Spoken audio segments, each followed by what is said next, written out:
সংখ্যালঘু অধ্যুষিত এলাকায় এক অনন্য মিলন উৎসবের আয়োজন করে নজির গড়ল হাওড়ার একটি প্রাথমিক বিদ্যালয়।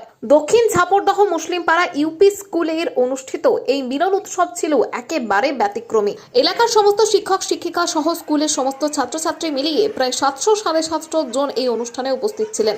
ফলে এটি কার্যত একটি বৃহৎ শিক্ষক সমাবেশে পরিণত হয়। ব্যতিক্রম এখানেই শেষ নয়, যেহেতু এটি সংখ্যালঘু অধ্যুষিত এরিয়া, তাই সরস্বতী পুজোয় সাধারণত খাওয়া দাওয়ার আয়োজন হয় না, কিন্তু সরস্বতী পুজোর পর এই মিলন উৎসবে একেবারে বিয়েবাড়ির মতো নানান পদে আপ্যায়নের ব্যবস্থা থাকে। উদ্দেশ্য একটাই, সকলের মনে আনন্দ ও সম্প্রীতির বার্তা পৌঁছে দেওয়া। হাওড়ার ডোমজুড়ের ঝাপড়দহ গড়বাগান এলাকায় অনুষ্ঠিত এই অনুষ্ঠানে স্কুলের ভারপ্রাপ্ত প্রধান শিক্ষক সুব্রত ঘোষ জানান, গত 4 বছর ধরে তারা এই মিলন উৎসবের আয়োজন করে আসছেন।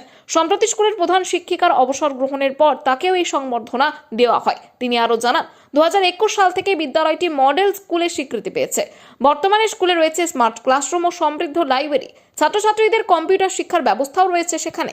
শীঘ্রই একটি যুব সংস্থার সঙ্গে টাই আপ করে পরীক্ষার মাধ্যমে সার্টিফিকেট দেওয়ার পরিকল্পনাও নেওয়া হয়েছে, যা ভবিষ্যতে পড়ুয়াদের কাজে লাগবে। সরকারি বিদ্যালয়ে এখন বহু সুযোগ সুবিধা রয়েছে, তাই অভিভাবকদের সরকারি স্কুলের সন্তানদের ভর্তি করার আহ্বান জানান তিনি।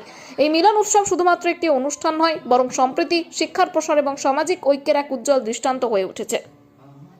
এটা আমাদের প্রত্যেক বছরই হয়, মিলন উৎসব হয় একটা বাচ্চাদেরকে নিয়ে। আজকের দিনটা প্রত্যেক বছরই একটা দিন আমরা চয়েস করি, সরস্বতী পুজোর পরই করি। আর সাথে সাথে আমাদের যিনি প্রধান শিক্ষিকা ছিলেন 31 অক্টোবর রিটায়ারমেন্ট করেছেন, তার বিদায় অনুষ্ঠান হচ্ছে আজকে। বাচ্চাদেরকে স্কুলের বাচ্চাদেরকে নিয়ে করা হচ্ছে, প্রাক্তন ছাত্র এবং এই অঞ্চলের সমস্ত শিক্ষক শিক্ষিকারা আছেন এবং বিভিন্ন স্কুলেরও শিক্ষক শিক্ষিকারা আছেন, সদ্য শিক্ষক যারা আমাদের সহযোগিতা করেন।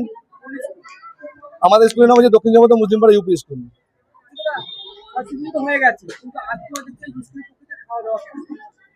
এটা পুজো নয়, মিলন উৎসব প্রত্যেক বছরই বিভিন্ন স্কুলে যেহেতু হয়, আমাদেরও একটা মিলন উৎসব প্রত্যেক বছরই হয়। এটা যে সরস্বতী পুজোর জন্যই হয় এরকম কোনো ব্যাপার নেই, আমরা এটা করে থাকি প্রত্যেক বছর। আজকের মেনু বলতে আমাদের স্টলে ছিল চিকেন মোমো ছিল, ফিশ বল ছিল, এছাড়াও ফুচকা কফি ছিল। আর এতে তো মেনু দেখতে পাচ্ছেন যেটা আছে, বাচ্চা আছে আজকে প্রায় 400, আর টিচার সব মিলিয়ে 700-750 এরকম হবে।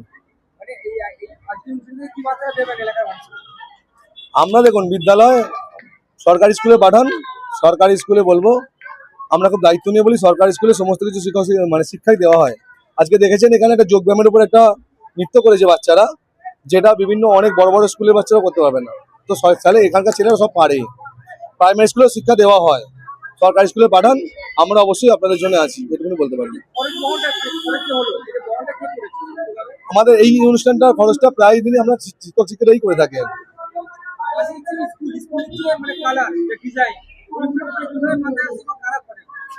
এগুলো সমস্তটাই ছাত্রছাত্রী এবং টিচাররা করেছিল। আপনারা জানেন 2022 সাল, সম্ভবত 2022 সালে আমাদের 21 সালে আমাদের অগ্রগতির অঙ্গীকারে আমরা একটা প্রোগ্রাম করেছিলাম। সেখানে আমাদের মডেল স্কুল রূপে আমাদের স্কুলটা প্রকাশ পেয়েছিল। আমাদের স্কুলে দেখবেন, গিয়ে দেখতে পাবেন একটা কমপ্লিট লাইব্রেরি আছে এবং সেখানে স্মার্ট ক্লাসরুম আছে এবং প্রত্যেককে কম্পিউটার শেখানো হয়।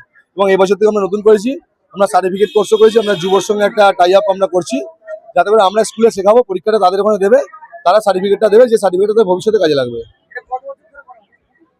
আমরা 21 সাল থেকে মডেল স্কুল রূপে স্কুলটাকে আমরা আত্মপ্রকাশ করে। খাওয়া দাওয়াটা হচ্ছে বছর 4। সুব্রত ঘোষ, ভারপ্রাপ্ত প্রধান শিক্ষক।